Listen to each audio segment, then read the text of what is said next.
النهارده إن شاء الله نتعلم تعبير جديد من تعبيرات اللغة العربية ونعرف معناها باللغة الأردية والهندية. تعبير النهارده بمعنى من أماكن بعيدة. من أماكن بعيدة باللغة الأردية والهندية دور دور سي. دور دور سي. على سبيل المثال يأتي الناس من أماكن بعيدة إلى هنا. दूर दूर से लोग यहाँ आते हैं. दूर दूर से लोग यहाँ आते हैं. تأتي الطيور من أماكن بعيدة إلى هنا في الشتاء. दूर दूर से परिंदे सर्दियों में यहाँ आते हैं. दूर दूर से परिंदे सर्दियों में यहाँ आते हैं. يأتي الطلاب من أماكن بعيدة للدراسة في هذه الجامعة. باللغة الأردية दूर दूर से तलबा इस यूनिवर्सिटी में पढ़ने आते हैं. दूर दूर से तलबा इस यूनिवर्सिटी में पढ़ने आते हैं.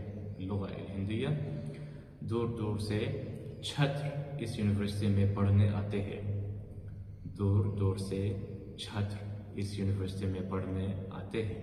هذا المطعم مشهور جدا لدرجة أن الناس يأتون من أماكن بعيدة لتناول الطعام.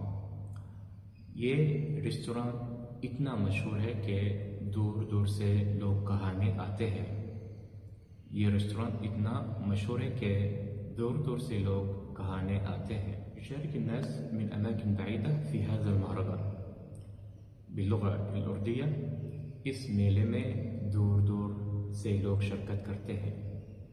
इस मेले में दूर दूर लोग शिरकत करते हैं. باللغة الهندية इस मेले में दूर दूर से लोग शामिल होते हैं. इस मेले में दूर दूर से लोग शामिल होते हैं.